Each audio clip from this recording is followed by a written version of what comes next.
జ్యోతిష్ శాస్త్రరీత్యా ద్వాదశ రాశుల్లో రెండవ రాశి అయినటువంటి వృషభ రాశి మిత్రులారా, మీరు కృతికా నక్షత్రం 2, 3, 4 పాదములు, రోహిణీ నక్షత్రం 1, 2, 3, 4 పాదములు, మృగశిర నక్షత్రం 1, 2 పాదాలకు జన్మించిన మీరు వృషభ రాశి వారిగా పరిగణించబడుతున్నారు. ఈ నెల మీకు శుభాశుభ ఫలితాలు ఎలా ఉన్నాయి? వృషభ రాశి వారికి ఈ నెల నల్లేరు మీద నడకని కూడా చెప్పొచ్చండి. గోచార గ్రహస్థితుల ప్రకారం లగ్నంలో రవి బుధులు, ద్వితీయంలో గురుడు, తృతీయంలో కుజుడు, చతుర్థంలో కేతువు, దశంలో రాహు, భాగ్యస్థానంలో శని, వ్యయస్థానంలో శుక్రుడు. అనేక విధాలైనటువంటి ఆదాయ అభివృద్ధులు ఈ నెల జరుగుతుంది. వ్యక్తిగత సమస్యలు చాలా వరకు పరిష్కారం అవుతుంది. ఏమండి మాకు మీరు ఎప్పటి నుంచో చెప్తున్నారు వృషభ రాశి వారికి మాకు జరగట్లేదంటే అబద్ధం. 100% మీరు ప్రయత్నం చేస్తే జరుగుతుంది. ప్రయత్నం చేయండి. కుటుంబంలో శుభ పరిణామాలు చోటు చేసుకుంటాయి. ఆదాయం బాగా వృద్ధి చెందుతుంది. ఆర్థిక వ్యవహారాలు విజయవంతంగా సంతృప్తికరంగా సాగుతుంది. ఏ ప్రయత్నం తలబెట్టినా విజయం మీదే. అదనపు ఆదాయ ప్రయత్నాలు వస్తాయి. వ్యాపార పరిశ్రమ అభివృద్ధి చేస్తారు. వ్యాపారంలో అమ్మకం మరియు లాభం పెరుగుతుంది.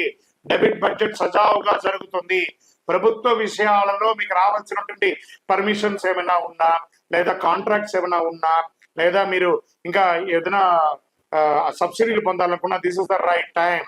కార్యాలయంలో ఉద్యోగం చేస్తున్నటువంటి వారికి ప్రమోషన్స్, పై అధికారుల నుంచి మద్దతు, సహ ఉద్యోగం నుంచి సహకారం, పరిపాలన డిమాండ్ కూడా మీకు చాలా పెరుగుతుంది. విద్యార్థులు సునాయాసంగా విజయాలు సాధిస్తారు. క్యాంపస్ ఇంటర్వ్యూస్ మీరు ఏదైనా థీసిస్ చేసి ఉంటే అది సమర్పిస్తే అది అద్భుతంగా ఉంటుంది. పోటీ పరీక్షలు విజయం సాధిస్తారు. సంపన్న కుటుంబంతో పెళ్లి సంబంధాలు స్త్రీ పురుషులకి కలుస్తుంది. జాతకం అంటే ప్రతి ఒక్కరికి కూడా ఒక భయం. ఈ నెల నాకు ఎలా ఉంటుంది, వ్యాపారం ఎలా ఉంటుంది, ఉద్యోగం ఎలా ఉంటుంది, ఆర్థికంగా ఎలా ఉంటానని ఒక భయం ఉంటుంది. దాన్ని తీసేయడం కోసమే ఈ యొక్క నెలవారీ గోచార గ్రహస్థితులు. ఈ గోచార గ్రహస్థితుల ద్వారా వచ్చే ఫలితాలు మీ వ్యక్తిగత జీవితానికి ఒక 30% మాత్రమే వర్తిస్తుంది. మీ యొక్క వ్యక్తిగత జాతకం ద్వారానే సంపూర్ణ జాతకం అనేది వస్తుంది. మళ్ళీ చెప్తున్నాను, జాతకం అనేది పడుతున్న వర్షానికి ఒక గొడుగు మాత్రమే, కానీ జాతకం జీవితం కాదు. మళ్ళీ జాతకాన్ని ఎవరెవరు అడగాలి అంటే 21 వయసులోపు ఉన్న వాళ్ళు అడగకూడదు. 60 వయసు పైచలకు వాళ్ళు అడగకూడదు. ఎందుకంటే వాళ్ళు పెద్దవాళ్ళు కాబట్టి వాళ్ళకి అన్ని తెలుసు. ఆర్థికమైనటువంటి లావాదేవీలు చేసేసి అప్పులు తీరడానికి కోసం జాతకం అడిగితే జాతకం చెప్పించుకుంటే అప్పులు తీరవు. ఇల్లీగల్ అఫైర్స్ గురించి అడగకూడదు. కుటుంబంలో వివాహం జరిగే అవకాశాలు, శుభ కార్యక్రమాలు లేదా సంతాన భాగ్యం కలిగే అవకాశాలు, సీమంతము, బారసాలు లాంటివి జరిగే అవకాశాలు ఉన్నాయి. ఇతరుల వివాదాల్లో తలదూర్చకండి. విదేశీ యానానికి వెళ్ళేటప్పుడు మీ యొక్క డాక్యుమెంట్స్ అంతా కరెక్ట్ గా తీసుకొని వెళ్ళండి. మాస ద్వితీయంలో లాస్ట్ లో కొంచెం ఇబ్బంది వచ్చే అవకాశాలు ఉన్నాయి. ఆరోగ్యం బాగా పెరుగుతుంది, కానీ రక్తపోటు సంబంధించినటువంటి సమస్యలు ఉన్నాయి కాబట్టి జాగ్రత్త. షేర్ మార్కెట్ చాలా బాగుంది. లాంగ్ టర్మ్ లో పెట్టండి, కానీ ఈ స్పెక్యులేషన్ లో, ఇంట్రాడేలో, ఈక్విటీస్ లో, ఆప్షన్స్ లో అంతా పెట్టకండి. వ్యవసాయదారులకు చాలా బాగుంటుంది. మీడియా, ఐటీ రంగం వారికి చాలా చాలా బాగుంటుందండి. మంచి ఐటీ రంగంలో ఉన్న వాళ్ళకి చాలా మందికి ఇబ్బందులు ఉన్నాయి చూసారు కొన్ని నెలలుగా, అవన్నీ తొలగిపోయి మంచి రెగ్యులర్ అయ్యే అవకాశాలు. రాజకీయ నాయకులకి మంచి నామినేటెడ్ పోస్టో, లేకపోతే ప్రజాక్షేత్రంలో గొప్ప పదవో, లేకపోతే పేరు ప్రఖ్యాతులు పెరుగుతుంది.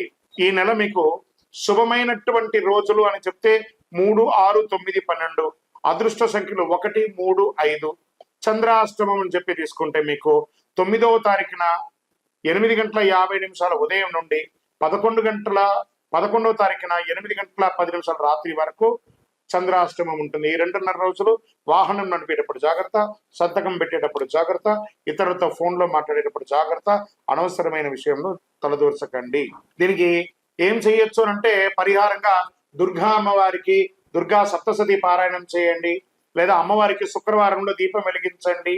మీ వయస్సు ఎంత ఉందో అన్ని ఒత్తులతో నువ్వుల నూనె దేవాలయంలో వెలిగించండి. ఇంకను అతి శక్తివంతమైనటువంటి కరుంగాళి మాలను ధరించండి. నరదోష్టి పోతుంది, ఆరోగ్యం బాగుంటుంది, సంపన్నంగా ఉంటారు. ఇంకను మీ వ్యక్తిగత జాతకం తెలుసుకోవాలనుకుంటే మా కింద ఈ కనబడుతున్న నంబర్కి మీ పేరు, date of birth, time of birth, place of birth WhatsApp చేయండి. కాల్ చేయకండి. మా అడ్మిన్ మీకు రిప్లై ఇస్తారు. విజయోస్తు.